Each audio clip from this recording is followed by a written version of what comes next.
Hola, muchas gracias por la invitación. Bueno, por ser la última, voy a tratar de hacerlo más ágil y porque un poco tiene que ver con todo lo que han venido ya conversando los colegas previamente. Este tema trata un poco sobre una herramienta concreta que es la capacitación, el CRM o manejo de los recursos en la crisis, cómo nos tenemos que capacitar en eso.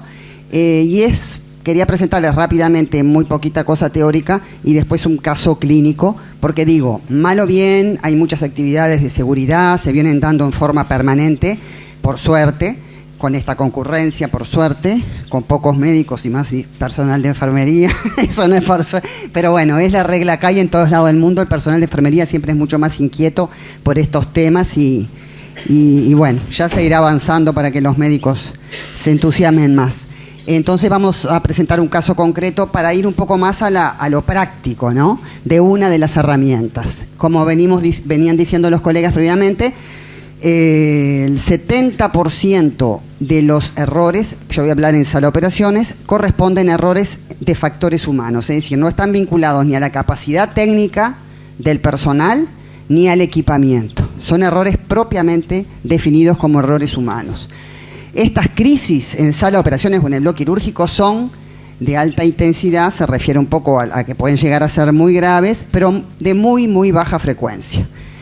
¿Esto qué hace? Que nos obligue a estar capacitándonos en forma permanente, porque capaz que en 10 años vivimos una crisis.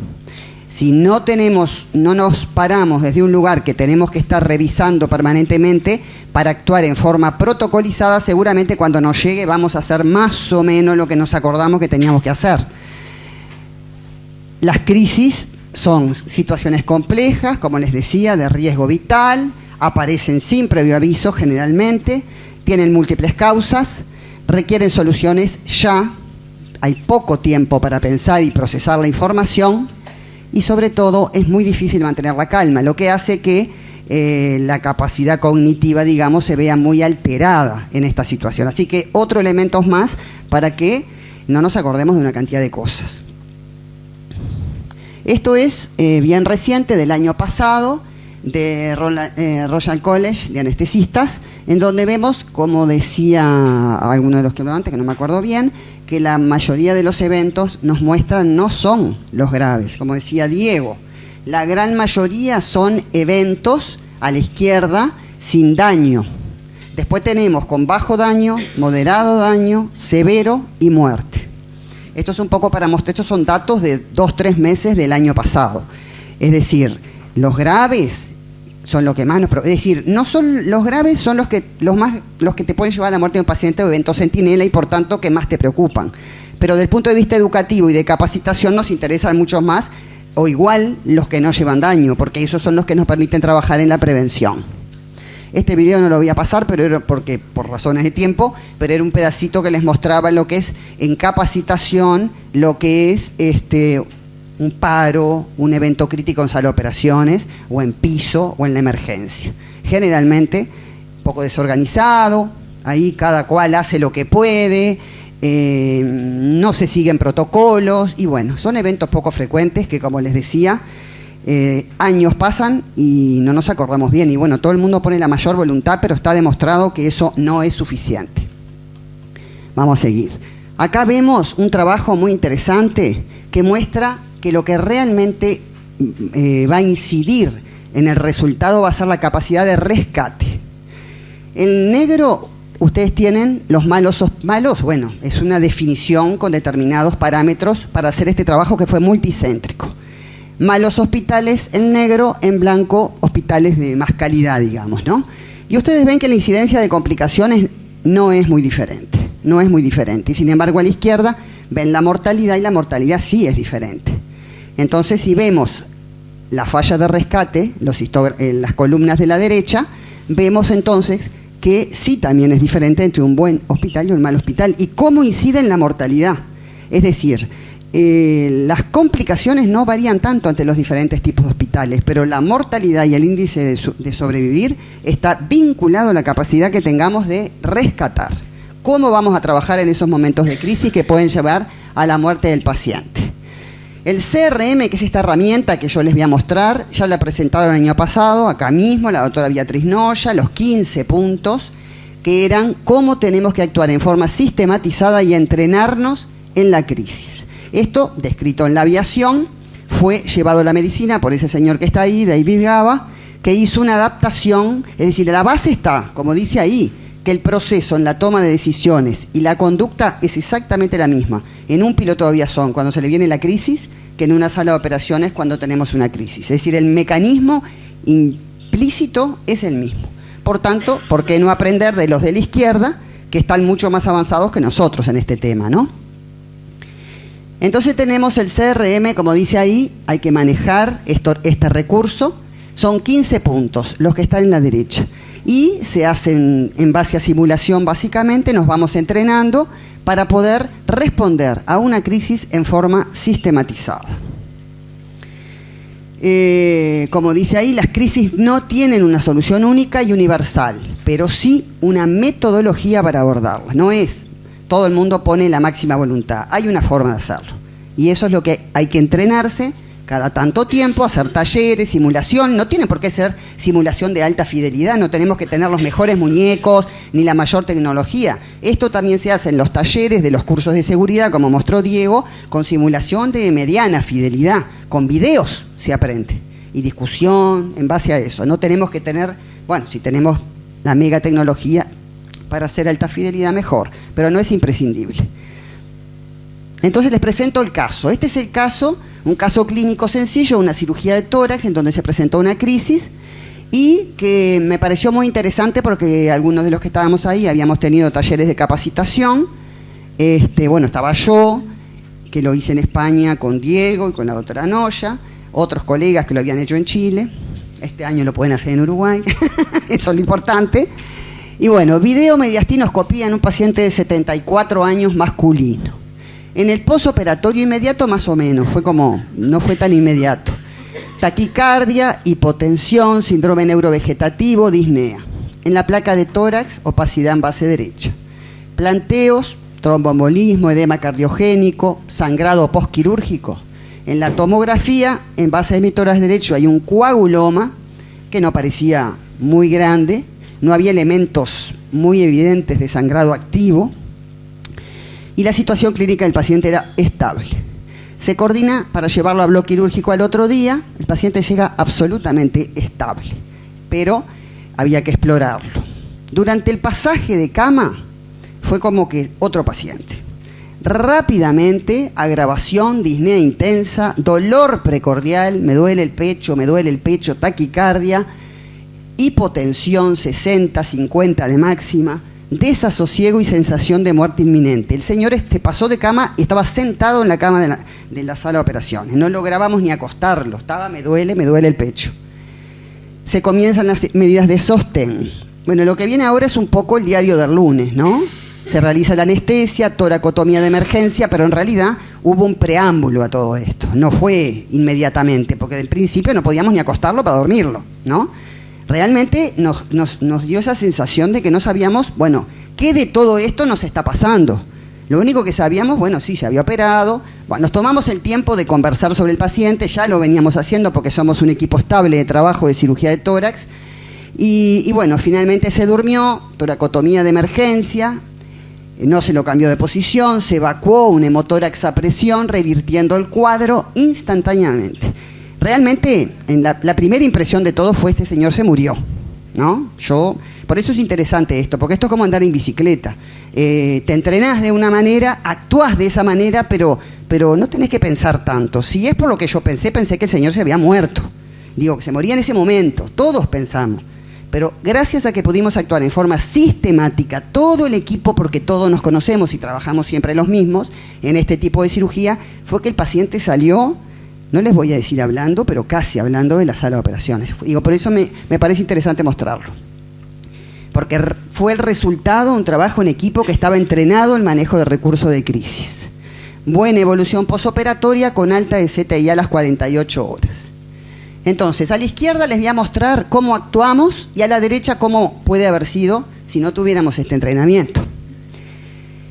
Bueno, este caso se desarrolló en el sitio habitual de trabajo de todos. Todos trabajamos ahí en este tipo de cirugía. Bueno, ahora vamos a ver después cómo puede haber sido. El equipo es estable, con formación de seguridad en bloc, entrenamiento en crisis con simulación. Hicimos un briefing preoperatorio antes de llegar al paciente, conversamos sobre el paciente, las posibilidades.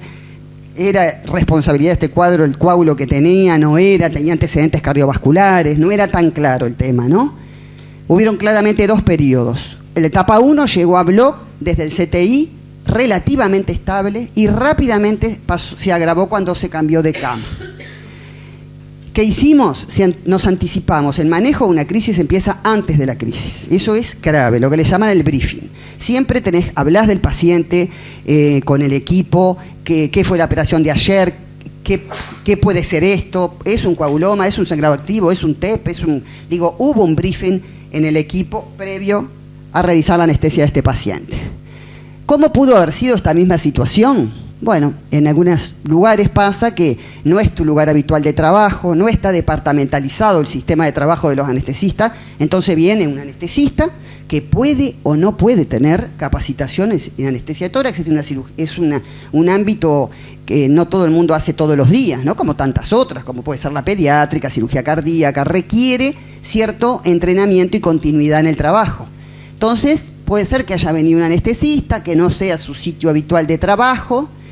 En el marco de una organización de trabajo anestésico no departamentalizado, quiere decir, entre nosotros tipo de estajo. Bueno, vas, te tocó, andá que hay un tórax en tal sanatorio, en tal sala. Bueno, no es un equipo de trabajo estable, al equipo ese de cirujanos hoy le viene un anestesista, mañana le viene otro, siendo variable el anestesiólogo, experiencia o no en cirugía de tórax. El anestesiólogo llega al lugar de trabajo desconociendo los antecedentes previos, no hay briefing, el paciente ya está ahí, no hay conocimiento entre el equipo y no se realizó el briefing como dice ahí. Pedir ayuda, estos son los 15 puntos que estoy analizando con este caso en concreto. El segundo punto, que es pedir ayuda, ejercer el liderazgo y saber seguirlo. En nuestra unidad de cirugía de tórax siempre son dos los anestesistas. Es decir, si estábamos en la otra situación, hay un anestesista. Y muchas veces en la sala de al lado no hay ninguno. Porque si no es un sistema departamentalizado de trabajo, a veces está solo en el interior, muchas veces supongo que está solo el anestesista, si no coincide otro en otra sala y bueno, arreglate como puedas. De repente no tenés la opción de pedir ayuda, que es lo primero que tenemos que hacer. Esta, por ser una cirugía compleja, este equipo la hace siempre con dos anestesistas por el tema de la fibrobroncoscopía, la vía de aire y todo eso, siempre somos dos. Y en este caso en particular, se dispuso rápidamente, cuando se agregó el paciente, de dos ayudantes de anestesia. Con respecto al liderazgo, implica coordinar y planificar, recoger toda la información y distribuir las tareas. En las emergencias quirúrgicas como están descritas como esta, el primer líder es el cirujano, ¿tá? Porque es una emergencia quirúrgica y se llevó a sala de operaciones para ver si se resolvía de forma quirúrgica. El cirujano, en este caso, fue clave, quien en este caso decidió comenzar la cirugía priorizando el diagnóstico presuntivo de hemotórax masivo frente a los otros diagnósticos planteados. Realmente nos mirábamos y decíamos, viste, no se puede pensar mucho, que hay que actuar y en equipo, porque si nos hubiéramos puesto a pensar como está del otro lado, cómo puede haber sido, capaz que decís, no, esto está infartando, porque le parecía que estaba infartando, o hizo un TEP masivo, o ya no tenés tan presente que lo habían operado el día anterior y que podía tener un sangrado activo. Va para CTI, no lo duermo. Yo creo que en otro sistema de trabajo quizás, hasta yo misma, si trabajara en otro lugar en forma diferente, no me refiero a cirugía de tórax, digo, no, vamos a parar un poquito, ¿no? Porque digo, el hombre estaba sentado en la cama, no había quien, ni siquiera lo podíamos acostar del dolor en el pecho que tenía. Entonces el cirujano llegó un momento que dijo, dormilo. Y los quedamos y dijimos, lo dormimos. ¿Por qué? Porque somos un equipo, porque habíamos hecho el briefing y confiamos en el equipo y en la experiencia del cirujano que se dedica a esto. ¿Cómo puede haber sido? Que hubiera un solo anestesiólogo, en la segunda situación que yo les digo para el procedimiento, en un sitio de organización no departamentalizado, sin otro colega a quien pedir ayuda en caso necesario, quizás pedir ayuda también a enfermería. Nosotros rápidamente contamos con dos personal ayudantes de anestesia cuando se desencadenó la crisis. Capaz que en otro lugar que no está previsto y no lo viste de esta forma, no hay suficiente personal o están trabajando en otra sala y no te lo pueden dar. El equipo de trabajo médico sin capacitación en manejo de crisis, negativa del anestesiólogo, como les decía, dormía el paciente. Como me decía el cirujano después conversando, cuando hicimos el debriefing, dijo, Ana, esto no me lo dormía nadie, ¿no? Porque digo, es así, a veces decís, no, pará, este se va a morir, que no sé, le hago la anestesia y para, ¿no? Distribuir la carga del trabajo y movilizar todos los recursos disponibles. ¿Qué fue lo que hicimos una vez que comenzó la cirugía de emergencia? El liderazgo, como está descrito, pasa a manos del anestesista, porque es el que maneja la parte médica, y los riesgos, evidentemente, ahora son médicos, que pare directamente, altamente probable que pensamos que iba a parar. Entonces aquí el liderazgo pasa al mano del anestesista, quien distribuyó el trabajo en el equipo. Debe pensarse en todo lo que puede ayudar a resolver una crisis, personas y equipamiento. Y esto es importante porque nosotros tampoco lo hicimos muy bien. No es infrecuente que una vez pasada la crisis nos demos cuenta que habían recursos disponibles útiles que podían haber ayudado. En este caso, un ecógrafo. Nosotros tampoco tenemos tanta experiencia. Nos capacitamos hace poco, tampoco tenemos una crisis todos los días. Pero teníamos un ecógrafo. Y cuando el paciente estaba sentado en la cama diciendo me duele el pecho y las opciones eran tromboembolismo, infarto o un sangrado activo, ¿no? Capaz que un ecofase en ese momento nos hubiera ayudado a hacer el diagnóstico y avanzar un poco más en el tema. No lo hicimos y teníamos el ecógrafo, ¿no? Eso es el entrenamiento permanente. ¿Cómo pudo haber sido? Al no ser el sitio habitual de trabajo, se desconocen los recursos, ni sabés si tenés ecógrafo, si lo tenés en la sala, si no lo tenés que pedirlo en el CTI. Para los eventos críticos poco frecuentes. Nosotros sabía que lo teníamos en la sala y no lo usamos. Bueno, todavía tenemos que avanzar un poco más. Pero digo, eso se refiere cuando se habla de movilizar los recursos que tenés. Puede ser una crisis, tenés que pedir todo lo que podés llegar a necesitar. La comunicación, como decían ya los colegas previos, usar toda la información. La comunicación, bueno, todo este tema fue efectivo porque estábamos capacitados, hicimos la capacitación en crisis. Si bien cuando se desencadenó la crisis eran varios los planteos diagnósticos, se manejó adecuadamente la información disponible, integrando el esquema mental que se tenía del paciente. ¿Esto qué quiere decir? Esto fue gracias al briefing. Nosotros teníamos tenés que integrar toda la información, porque si no actuás medio al voleo, ¿no? ¿Y cómo pudo haber sido? Podrían los anestesistas haber quedado anclados en los otros diagnósticos. No, pero yo no lo duermo, esto es un infarto, ¿no? Vamos para atrás, vamos a CTI a tratar el infarto, ¿tá? Pero no, trabajo en equipo, organizado, el cirujano experiente dijo, dormilo. Lo acostamos como pudimos, porque estaba horrible el señor, y lo dormimos, porque así se trabaja en equipo y se confía cuando uno sabe que está trabajando con alguien experiente. Prevenir, esto es muy importante, y manejar los errores de fijación. ¿Qué hicimos? Los errores de fijación, ustedes saben que son estos son los 15 puntos, ¿no?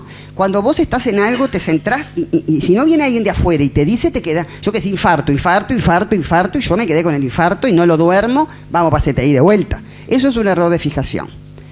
Hasta que por eso siempre se dice pida ayuda, porque siempre que viene alguien de afuera, lúcido, como que la cabeza se te abre y la estás viendo con otra perspectiva. Y te dice, no, ¿para qué es esto? ¿Infarto? No, contame un poco, digo. Esos son los errores de fijación. Te centrás como una visión tubo en un diagnóstico. Como pudo haber sido, equipo sin capacitación, quedó anclado en el infarto. Chao, es un infarto, no duermo nada el paciente, vamos de vuelta para CTI. Ayudas cognitivas, ustedes ya las conocen. Se dispuso inmediatamente el manual de crisis, ahí está colgado en todos los carros de anestesia. Los manuales de crisis, está hecho lo adaptamos nosotros, ¿no? Del Project Check, lo adaptamos en la cátedra de anestesia de la Facultad de Medicina a nuestra realidad y a lo que consideramos. Está recomendado que se puede adaptar, ¿no? Uno saca de internet y te dice, adáptelo a su medio, al medio en donde trabaja. Y está colgado, y si hay una reanimación lo usamos con manual en mano. No reanimamos ya no tenemos, por lo menos la gran mayoría de los anestesistas ya saben que hay que reanimar leyendo el manual, porque tenés un paro cada 3 años, ¿tá? Y no tenés por qué estar, dale, hacele adrenalina, hacele 1, hacele 2, hacele 3, no, ahora el bicarbonato, no, ahora hacele no sé qué. Seguís los pasos, es muy fácil, y entonces haces lo mejor para el paciente, siguiendo el manual de crisis. ¿Cómo puede haber sido? Que no tuvieras a mano o no supieras dónde estaba el manual. Hay gente que lo pone en en el cajón del carro de anestesia, o lo tiene la nurse, que no sepas dónde estaba y que no estés capacitado en el uso del mismo. Este señor fue en 1924 el primero, Babcock se llama, el primero que empezó a hablar, en un cirujano, de la importancia cuando, ahí vamos a leer, ya que lo tenemos, si una respuesta no se obtiene instantáneamente mediante medidas simples, ¿qué hay que hacer? Se debe hacer cumplir una rutina fija de emergencia, publicada en las paredes de cada sala de operaciones y taladrada en cada miembro del personal. Es decir, lo raro y frecuente y que puede ser grave, hay que trabajar en forma protocolizada. Se abre el manual, no hay que tener vergüenza y ya está descrito en todo lado del mundo que eso es la mejor oportunidad que va a tener el paciente. Porque no es lo mismo hacerle 1 miligramo de adrenalina ahora que después y así todas las maniobras de reanimación. ¿Por qué las listas de verificación en la crisis? Porque son eventos raros, estresantes, cuando estás estresado no pensás bien, esencial una respuesta muy rápida y alto potencial de mortalidad. Reevaluar periódicamente la situación, cómo fue, las decisiones se tomaron dinámicamente, es decir, no nos quedamos con el infarto o con el TEP, seguimos adelante, la prioridad es rescatar al paciente de la crisis vital, la coordinación del equipo comenzó a la llegada del paciente en bloque, ¿no? El briefing, como les dije. Sí, las crisis empiezan antes de que se desencadene la crisis. Siempre vamos a traer mejores resultados si lo preveemos que si vamos a la que calce, ¿no? En el posoperatorio se realizó el debriefing, ¿tá? Cuando terminó todo, nos reunimos, conversamos, analizamos, nos sorprendimos porque, como yo les decía, es como andar en bicicleta. Cuando vos te entrenás, después vas y lo haces. Ya el tema es no podés estar pensando porque en esas situaciones no pensamos bien. Y además del debriefing en el posoperatorio, ya con el paciente en CTI, lo discutimos en Ateneo. ¿Cómo puede haber sido? El anestesiólogo, que desconoce en detalle los antecedentes del cuadro y frente a los posibles diagnósticos, se niega a realizar la anestesia, proponiendo que el paciente vuelva a CTI para que se compense y después se opere. En caso de realizarse la anestesia y el procedimiento, no hay debriefing, no aprendés. Realmente se aprende mucho de analizar un solo caso como es este. Prioridades en forma dinámica, si bien en algún momento se plantearon otros diagnósticos diferentes al hemotórax, no hubo apego, ¿no? Supimos cuando el cirujano dijo dormirlo, tenía un sangrado activo, se evacuó y de 200 de frecuencia instantáneamente se durmió en decúbito dorsal, no se puso, es decir, una compresión cardíaca y de todas las estructuras vasculares por el coaguloma que aparentemente, según los intensivistas, no era tan grande y estaba estable, parece que respondía a un sangrado activo, ¿tá? Se le dio prioridad absoluta a mantener los parámetros vitales, pero siempre hay alguien que tiene que ser el líder, ¿no? Si el cirujano dijo dormilo porque estábamos todos ahí y las posibilidades eran muchas, ¿viste? Pero hay que saber seguir a un equipo estable. Cirujano dormilo, lo dormimos. Eso le salvó la vida al paciente, porque realmente la historia hubiera sido otra. ¿Cómo pudo haber sido en otra situación? Apego a los otros diagnósticos, posponerse el procedimiento, estabilización de parámetros vitales, que difícilmente los hubiera tenido porque había un sangrado activo. ¿Cuál es la propuesta de esta charla? Esta charla simplemente les quise mostrar la importancia de estar capacitados en eventos que son muy poco frecuentes. Se hacen cursos, ahora como les decía Diego, hay un curso de seguridad del paciente donde hay parte de este curso es el manejo del CRM, de los recursos en crisis, los invito a participar, lamentablemente tiene costo porque esto lo hizo la Sociedad de Anestesia en un convenio con Censar, es sin costo para los hospitales públicos, sin costo, pero para los no públicos tiene un costo que no es para nada alto para el costo no del curso, perdón, eso es de la plataforma Censar. El curso, pero bueno, la idea es que las instituciones le puedan pagar a interesados para que hagan este curso, ¿tá? El curso de seguridad que se va a hacer, porque aparte, si queremos implementar en las plataformas de reporte que presentó Diego, tiene que haber 2 personas que hayan hecho el curso. Eso es como esas pautas están fijadas a nivel internacional, ¿tá? Entonces lo ideal sería que en las instituciones la directiva pudiera pagarle a 2 personas que hicieran el curso, cosa que después pudieran avanzar y tener las plataformas de reporte, que vamos a tener desde mañana en el español, en el policial y en el hospital de clínica, como dijo Diego. Espera que me fui para atrás. Les dije, ¿cuál era la propuesta entonces? Gestión del riesgo en la cirugía compleja para manejar resultados disminuyendo la mortalidad. ¿Qué implica esto? Identificar aquellos factores que aumentan el riesgo, medirlos, hacer indicadores, y es la única forma de compararnos con otros centros para toda la cirugía compleja, y tomar las medidas organizacionales necesarias para contener este riesgo. Y este es el curso, lo mismo que les pasó Diego, que vamos a hacer en septiembre. ¿Tá? Bueno, muchas gracias.